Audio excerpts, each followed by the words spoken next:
기자 출신으로 국회 대변인을 지낸 분이죠. 최형두 미래통합당 당선인 만나보겠습니다. 나와 계시죠?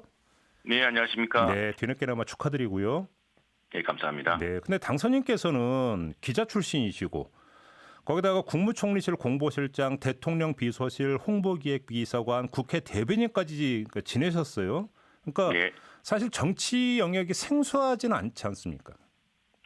네, 그렇습니다. 저는 참 한 삶 개인으로서는 아주 보기 드문 국정 경험이랄까 국정을 배웠습니다. 그러니까요. 핵심에서. 네. 예, 국정의 의제가 어떻게 정해지고 음흠. 또 그것이 어떻게 진행되고 어떻게 논의되는가를 배웠기 때문에 네. 예, 뭐 그런 경험들이 아마 예, 뭐 국회 대변인까지 하셨기 때문에 국회가 전혀 낯설지는 않으실 테고요. 네, 그렇습니다. 근데 국회 대변인은 이제 국회의장과 여야 원내대표가 합의한 것들 또 네. 쟁점 사안들을 네. 국민들에게 설명하고 이런 자리였는데 네. 이제는 국회의원으로서 지역구 우리 지역의 유권자 그리고 우리나라의 국익을 어떻게 반영할 것이냐 네. 어떻게 해서 입법안이나 예산에 반영할 것인가 그런 네. 과제들을 안고 있기 때문에 네. 참 무겁습니다. 특히 제가 이제 당선된 마산 하포구는 음흠. 우리나라의 모든 문제가 집약된 곳입니다. 모든 지역이 그렇겠지만 사람이 쇠퇴하고 네. 경제 네. 위기의 직격탄이 크고 음. 또 급격한 인구 고령화, 인구 감소 이런 음. 문제들을 어떻게 함께 해결할 것인가 예. 책임감이 참 무겁습니다. 네, 알겠습니다.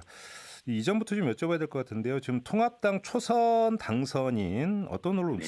근데 22명이에요. 25명이에요. 아무튼 네네. 그 토론과 정견 발표의 시간을 마련해 달라고 요구를 했다 이런 보도가 있었는데요. 네네. 지금 일단 이 자리는 상사가 된 겁니까?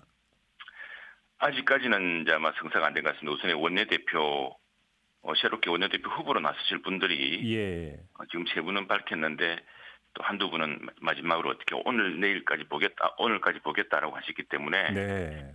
그리고 지금 또, 그래서 거기에 대해서는 8일 원내대표 경선 전에 네. 초선들이 워크숍을 하면서 이런 문제를 좀 사전에 논의하고 네. 또 원내대표 후보자들에게 그런 정견을 좀 끝까지 좀 듣자. 그리고 그런 원내대표 후보자들의 정견을 국민들이 좀 생생하게 직접 듣도록 해서 네.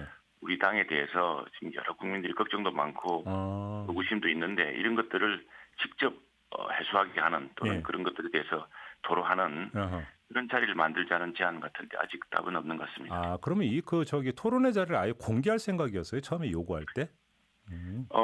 초선들끼리는 내부 토론을 좀 하고 네. 원내대표 후보자들과의 토론은 네네네. 예, 공개하는 것이 어떠냐 이제 이런 이야기였습니다.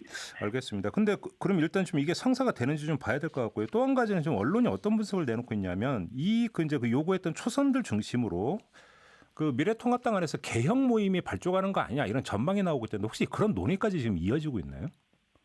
아무래도 이 초선이 많다는 것은 국민들이 우리 지역의 각 유권자들이 어떤 새로운 기대, 새로운 요구를 하고 있는 거 아니겠습니까? 그렇죠. 새로운 정치라든가 또 새로운 어떤 전략을 세워서 미래통합당도 바로 세우고 네. 좀 나라도 여러 가지 어려우니까 네. 이런 것들을 좀 헤쳐나가라는 주문일 테고요. 그러다 예. 보니 아무래도 이 초선들이 또 아직 경험이 없는 데다가 어깨가 무겁습니다. 아까 예. 제가 말씀드렸듯이 다 지역들이 사정이 어렵고 해서 예. 그래서 지금 우리 초선들을 뽑아준 또 이 초선들 이전에는 되게 중진 의원들이었습니다. 아주 노련하고 지역에서 역할도 많이 하신 분들인데 예. 굳이 새롭게 초선을 뽑았다는 것은 새로운 것에 대한 과거의 어떤 새로운 단절과 또 새로운 시작을 유권자들이 강력하게 바라기 때문인데 네. 그렇다고 하면 아주 새롭게 시작하는 초선들끼리 네. 어떤 지혜와 또 그런 전략들을 네. 함께 마련해야 되는 거 아니냐는 요구는 아주 큽니다. 아, 그래요? 그러면 이제 그 가능성이 열려 있다라는 말씀으로 이해를 해야 될 것 같은데 뭐 그나저나 네네. 지금 미래통합당이 이번 총선에서 좀 패배를 하고 분위기가 그렇게 밝지는 않은데 문제는 지금 그 민주당과 비교하면 의석수 차이가 상당히 크기 때문에 네네. 원내대표가 지금 미래통합당의 의정 기조를 어떻게 잡아가느냐가 상당히 중요한 문제 아니겠어요? 어떤 방향으로 가야 된다고 보세요? 참 이게 그대 야당과 맞설 수 있는 어떤 지략이 필요하겠고요. 네. 또 국익을 먼저 생각하고 여러 의견이 가진 우리 이제 원내 구성원들, 국회의원들, 소속 국회의원들과 그런 합의를 이끌어내가는 그런 또 용기도 또 필요하겠죠. 예. 굉장히 어려운 자리입니다. 이 원내대표가 원래 필요한 리더십이라는 게 어떤 거래 기술, 여야 협상을 통해서 밀고 당기는 기술이 가장 중요하다. 그런 그럼, 리더십이 그렇죠. 예, 중요하다고 생각했는데 지금 저희 당 같은 경우는 원내대표가 지금 그 대표가 없기 때문에 네. 권한 대행의 역할까지 하고 있습니다. 그래서 그렇죠. 비대위 체제라든가 해서 당을 어떻게 바꿀 것인가라는 큰 이제 과제까지 안고 있어서 그래서 역대 원내대표와 다른 자질과 어떤 지략이 예. 요구되는 자리여서 예. 저도 여러 군데서 전화를 많이 받고 있습니다만 사실은 이건 뭐 제 혼자서 제 이해관계를 통해서 판단하는 문제가 아니라 우리 지역의 유권자들 또 우리 국민들 지금 미래통합당을 걱정하고 또 미래통합당이 잘 되길 바라는 국민들이 바라는 게 뭐냐면 당을 제대로 이렇게 세우고 또 그래 여당과 아주 지혜롭게 맞서서 지켜야 될 것은 지키고 국익을 위해서 협력하고 하는 그런 것들을 이제 결단할 수 있는 능력을 보는 것이기 때문에 사실은 친소관계로 또 전화 많이 주셨다고 해서 결정한 문제는 아닌 것 같습니다. 그러면 그 당선인께 조금 전에 합동 토론을 여쭤봤는데요. 합동 토론을 열어달라고 요구했던 초선 당선인들이 만약에 합동 토론회가 열린다고 가정을 한다면 토론회 후에 누가 원내대표가 됐으면 좋겠다라고 하는 어떤 의견을 모아서 어떤 집단 어떤 그 표결을 할 가능성도 열려 있는 겁니까? 그렇게까지는 될까 모르겠는데 아무래도 의사 형성에 중요한 기초가 될 텐데 이건 뭐 원내대표 경선이라는 것은 또 초선들뿐 아니라 또 재선 이상의 다선 의원들도 참여하는 문제고 해서 그렇죠. 그러나 다만 이 초선들 간에 좀 강력한 유대감이 있기 때문에 근데 문제는 그런 유대감을 지금 다지고 그 토론을 할 시간이 좀 부족합니다. 그래서 이건 뭐 시작일 뿐이고 아마 그런 본격적인 의사 형성의 그 기능이라든가 영향력이 생기기까지는 좀 시간이 필요할 것 같습니다.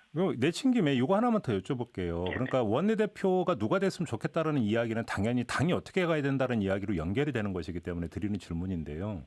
지금 뭐 비대위를 포함해서 당의 진로가 어떻게 그러니까 설정이 돼야 되는 걸 놓고 지금 초선들끼리도 좀 의견 교환이 좀 많이 되고 있습니까? 지금 이제 초선들은 사실은 이제 당선 사례라고 해서 뭐 국회의원 되면 되는 대로 또 떨어지면 떨어진 대로 지역에서는 당선 사례 인사가 있습니다. 이게 대개 한 지난 월말에 끝났고 지난주 초에 이제 당선자 대회가 있었고 전국위원회가 있고 했는데 지금 당선자들끼리 사실 초선들끼리 모일 시간이 좀 부족합니다. 그래서 아마 지역적으로 부산 쪽이 제일 아무래도 작은 도시에 한 도시에서 쉽게 이렇게 만날 수 있어서 그 초선들끼리 모임이 제일 활발한 것 같고요. 부산이 저희 경남도 이제 초선이 3분이 계신데 저를 포함해 3분입니다. 근데 이 지역적으로 너무 넓어서 특히 서로 지금 그 지역 내에서 만날 시간도 좀 부족한 형편입니다. 그래서 아직까지는 지금 만나야 되는데 서로 좀 논의해야 되는데라는 그런 마음만 다급하고 말씀드렸다시피 그 당선자로서 지역에 대해서 인사하고 또 대화를 나누는 시간 때문에 아직 저희들끼리는 충분한 시간이 없었던 것 같습니다. 알겠습니다. 자, 말씀 여기까지 들을게요. 고맙습니다. 네, 감사합니다. 지금까지 미래통합당의 최형두 당선인이었습니다.